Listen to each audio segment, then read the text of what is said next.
गुनाहों का देवता धर्मवीर भारती। धर्मवीर भारती गुनाहों का देवता दो। गुनाहों का देवता धर्मवीर भारती। इस उपन्यास के नए संस्करण पर दो शब्द लिखते समय मैं समझ नहीं पा रहा हूं कि क्या लिखूं।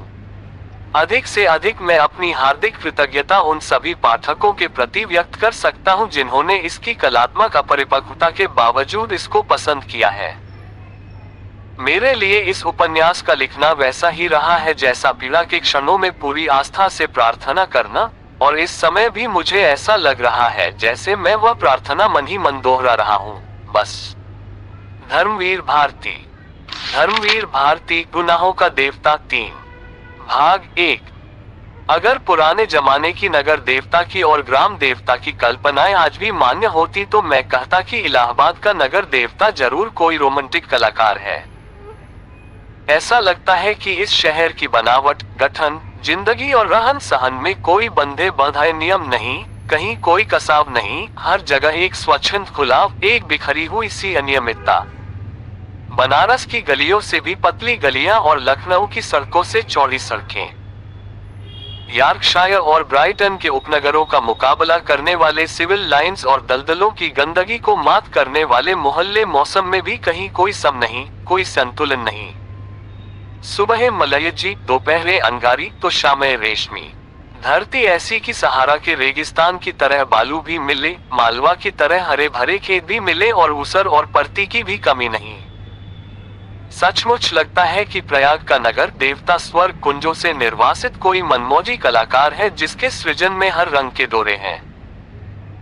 और चाहे जो हो, मगर इधर क्वार, कार्तिक तथा उधर वसंत के बाद और होली के बीच के मौसम से इलाहाबाद का वातावरण नेस्टरशियम और पैजी के फूलों से भी ज्यादा खूबसूरत और आम के बौरों की खुशबू से भी ज्यादा महकदार होता है। सिविल लाइंस हो या अल्फ्रेड पार्क, गंगा तट हो या खुसरो बाग, लगता है कि हवा एक नटखट दोशीजा की तरह कलियों के आंचल और लहरों के मिजाज से छेड़खानी करती चलती है। और अगर आप सर्दी से बहुत नहीं डरते तो आप जरा एक ओवरकोट डालकर सुबह सुबह घूमने निकल जाए तो इन खुली हुई जगहों की फिजा इठलाकर आपको अपने जादू में बांध लेगी। खास तौर से पौ फटने के पहले तो आपको एक बिल्कुल नई अनुभूति होगी। वसंत के नए नए मौसमी फूलों के रंग से मुकाबला करने वाली हल्की सुनहली बाल सूर्य की उंगलियां सुबह की राजकुमारी के गुलाबी वक्ष पर बिखरे हुए भौराले गैसुओं को धीरे धीरे हटाती जाती हैं और क्षितिज पर सुनहली तरुणाई बिखर पड़ती है।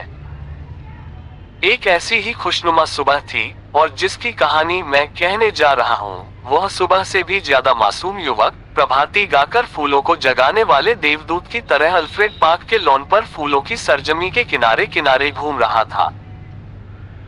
कत्थई स्वीटपी के रंग का पश्मीने का लंबा कोट, जिसका एक काला उठा हुआ था और दूसरे काला में सरों की एक पत्ती बटन होल में लगी हुई थी, सफेद मक्खन जीन की पतली पैंट और पैरों में सफेद जरी की पेशावरी सैंडलें, भरा हुआ गोरा चेहरा और ऊंचे चमकते हुए माथे पर झूलती हुई एक रुखी भूरी लट।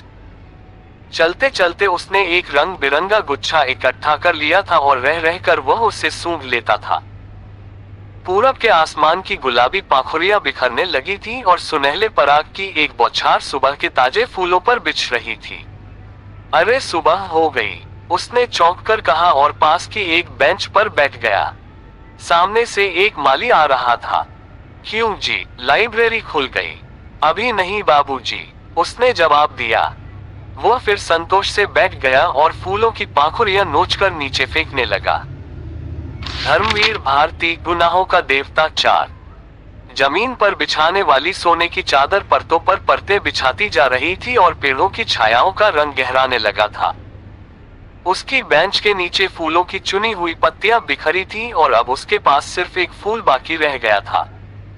हल्के फालसाई रंग के उस फूल पर गहरे बैंजनी डोरे थे। हेलो कपूर, सहसा किसी ने पीछे से कंधे पर हाथ रखकर कहा, यहाँ क्या झक मार रहे हो सुबह सुबह? उसने मुड़कर पीछे देखा। आओ ठाकुर साहब, आओ बैठो यार, लाइब्रेरी खुलने का इंतजार कर रहा हूँ। उद्धरण चिन्ह। क्यों, यूनिवर्सिटी लाइब्रेरी चाट डाली, अब इसे तो शरीफ लोगों के लिए छोड़ दो। हाँ हो, शरीफ लोगों ही के लिए छोड़ रहा हूँ। डॉक्टर शुक्ला की लड़की है न, वह इसकी मेंबर बनना चाहती थी तो मुझे आना पड़ा, उसी का इंतजार भी कर रहा हूँ। उद्धरण चिन्ह। कहा, डॉक्टर शुक्ला तो पॉलिटिक्स डिपार्टमेंट में है। नहीं, गवर्नमेंट साइकोलॉजिकल ब्यूरो में। और तुम पॉलिटिक्स में रिसर्च कर रहे हो? नहीं, इकोनॉमिक्स में। बहुत अच्छे, तो उनकी लड़की को सदस्य बनवाने आए हो? कुछ अजब स्वर में ठाकुर ने। छह, कपूर ने हंसते हुए कुछ अपने को बचाते हुए कहा, यार तुम जानते हो कि मेरा उनसे कितना घरेलू संबंध है। जब से मैं प्रयाग में हूँ उन्हीं के सहारे हूँ और आजकल तो उन्हीं के यहाँ पढ़ता लिखता भी हूँ। उद्धरण चिन्ह। ठाकुर साहब हंस पड़े, अरे भाई, मैं डॉक्टर शुक्ला को जानता नहीं क्या? उनका सा भला आदमी मिलना मुश्किल है। तुम सफाई व्यर्थ में दे रहे हो। उद्धरण चिन्ह। ठाकुर साहब यूनिवर्सिटी के उन विद्यार्थियों में से थे जो बरायनएम विद्यार्थी होते हैं और कब तक वे यूनिवर्सिटी को सुशोभित करते रहेंगे इसका कोई निश्चय नहीं। एक अच्छे खासे रुपये वाले व्यक्ति थे और घर के ताल्लुकेदार हंसमुख, फप्तियां कसने में मजा लेने वाले, मगर दिल के साफ, निगाह के सच्चे बोले। एक बात तो मैं स्वीकार करता हूं कि तुम्हारी पढ़ाई का सारा श्रेय डॉक्टर शुक्ला को है। तुम्हारे घर वाले तो कुछ खर्चा भेजते नहीं है। उद्धरण चिन्ह। जाएगी? नहीं, उनसे अलग ही होकर आया था। समझ लो कि इन्होंने किसी न किसी बहाने मदद की। अच्छा आओ, तब तक लोट स्पॉट कमल सरोवर तक ही घूम लें, फिर लाइब्रेरी भी खुल। ध्यान। दोनों उठकर एक कृत्रिम कमल सरोवर की ओर चल दिए जो पास ही में बना हुआ था। सीढ़ियां चकर ही उन्होंने देखा कि एक सज्जन किनारे बैठे कमलों की ओर एकटक देखते हुए में तल्लीन है। छिपकली से दुबले पतले बालों की एक लट माथे पर झूमती हुई। कोई प्रेमी है या कोई फिलोसोफर है, देखा ठाकुर। नहीं यार, दोनों से निकृष्ट कोटि के जीव हैं, ये कवि हैं। मैं इन्हें जानता हूँ। ये रविंद्र बिसरिया हैं। MA में पढ़ता है। आओ मिलाए तुम्हें। ठाकुर साहब ने एक बड़ा सा घास का तिनका तोड़कर पीछे से चुपके से जाकर उसकी गर्दन गुदगुदाई। बिसरिया चौंक उठा, पीछे मुड़कर देखा और बिगड़ गया, ये क्या बदतमीजी है ठाकुर। धर्मवीर भारती, गुनाहों का देवता 5। साहब, मैं कितने गंभीर विचारों में डूबा था और सहसा बड़े विचित्र स्वर में आंखें बंद कर बिसरिया बोला, आह कैसा मनोरम प्रभात है। मेरी आत्मा में घोर अनुभूति हो रही थी। उद्धरण चिन्ह। कपूर बिसरिया की मुद्रा पर ठाकुर साहब की ओर देखकर मुस्कुराया और इशारे में बोला, है यार, शगल की चीज छेड़ो जरा। ठाकुर साहब ने तिनका फेंक दिया और बोले, माफ करना भाई बिसरिया, बात यह है कि हम लोग कवि तो हैं नहीं, इसलिए समझ नहीं पाते क्या सोच रहे थे तुम।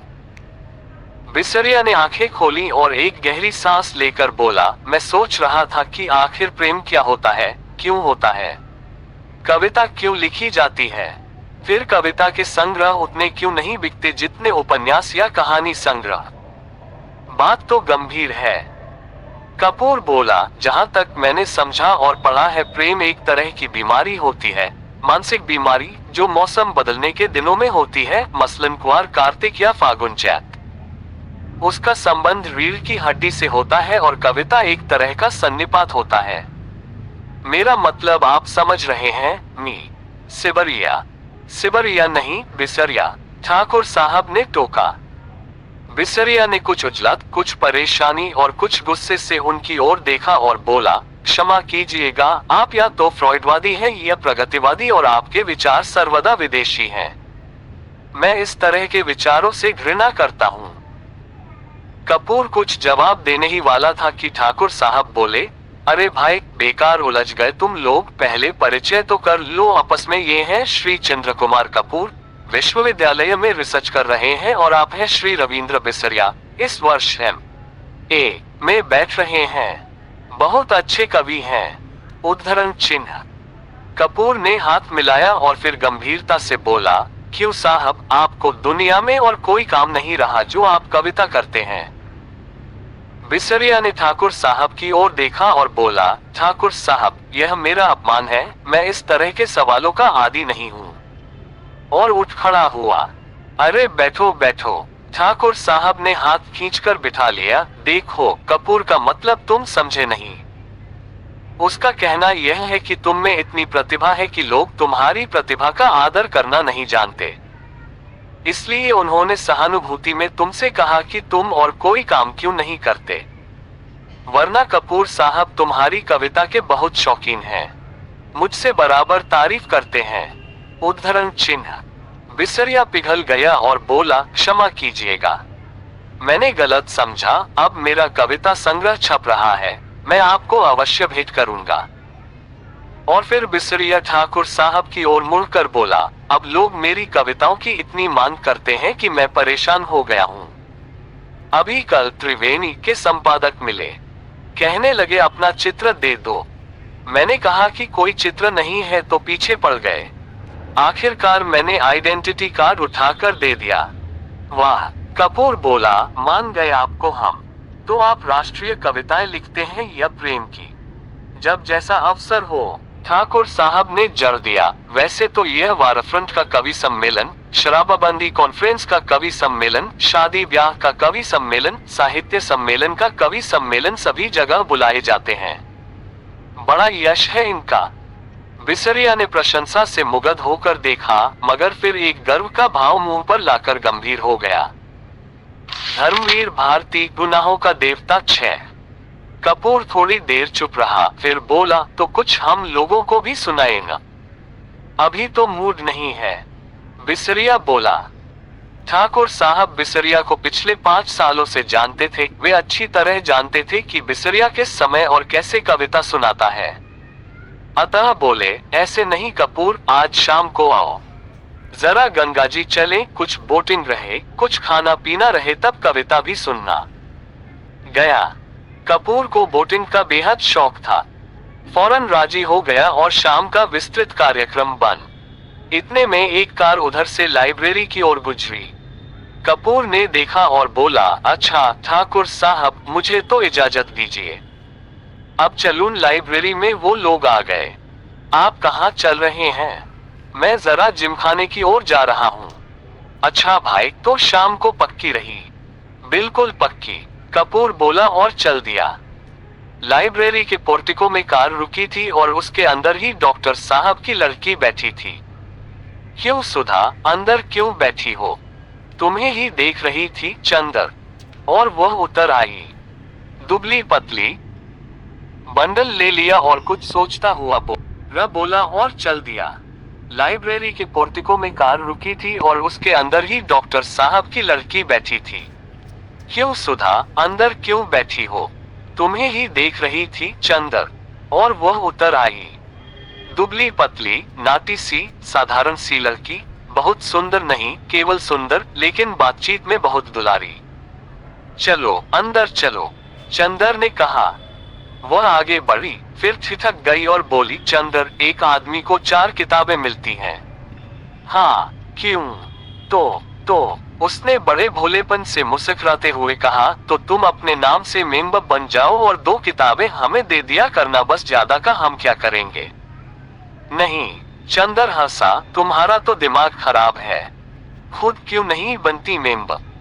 नहीं, हमें शर्म लगती है, तुम बन जाओ मेंबर हमारी जगह पर। पगली कहीं की।